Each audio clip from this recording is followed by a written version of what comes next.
NBA news. Yesterday, Zion Williamson cleared for all basketball activities in New Orleans. This after missing the entire season with a foot injury. He's obviously had a variety of injuries since coming into the league as the #1 pick out of Duke 3 seasons ago. And I want to go back to Woj here. Adrian Wojnarowski, what is the latest right now and the outlook as we go forward for Zion and the Pelicans? Well, Greeny, let's start here. After an off-season last year where Zion Williamson suffered that foot injury that ultimately cost him his season, he's going to have an off-season to get into condition to prepare for next year. And now he's eligible for his rookie contract extension. Now, the expectation around the league is that a healthy Zion Williamson now, beyond that foot injury, coming off his second season when he was an all-star, put up some historic offensive numbers, that Zion Williamson's going to land in that range of his max contract. 5 years, $186 million. Now, New Orleans can't offer that to him officially until July 1, the start of free agency, and certainly that's a negotiation that takes place then. But Williamson has expressed his enthusiasm for the team that has been transformed in his absence this year. The addition of C.J. McCollum, Willie Green as a head coach who got this team out of the play-in into the Western Conference playoffs, and now you add Zion Williamson back to that team next season.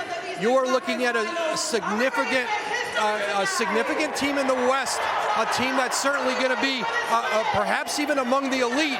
But July 1, they can start talking about that extension, Greeny. All right, well, it's certainly something to keep an eye on. Thank you. And as everyone can tell, it's gotten quite loud in here.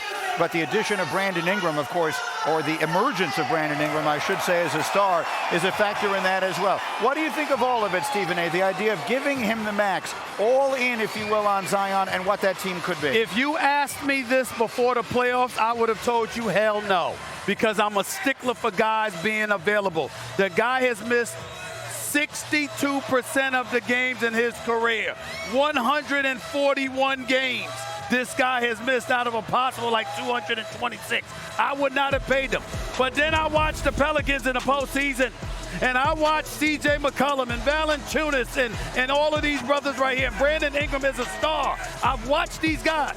And then I said to myself, oh, my Lord, what if Zion was in there? Fresh off for averaging 27-7, a career 25 and 7-point per game producer on 60% shooting from the field. A mammoth of a man who isn't even 22 years old yet. He turned 22 in July.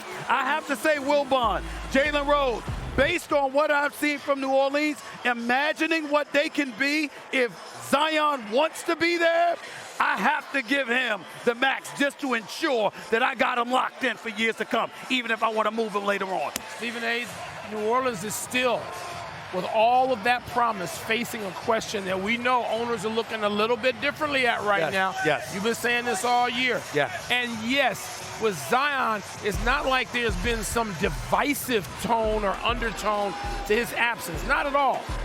But if you can only have him 38% of the time, I agree. Are you willing to commit to that massive outlay? Yes, he's an enormous asset, but what's your commitment?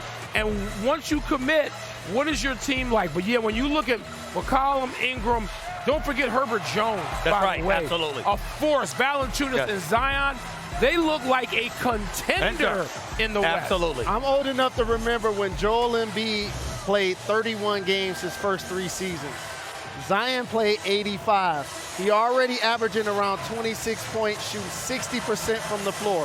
If you New Orleans, don't mess this up. You take care of Zion, but here's what you do.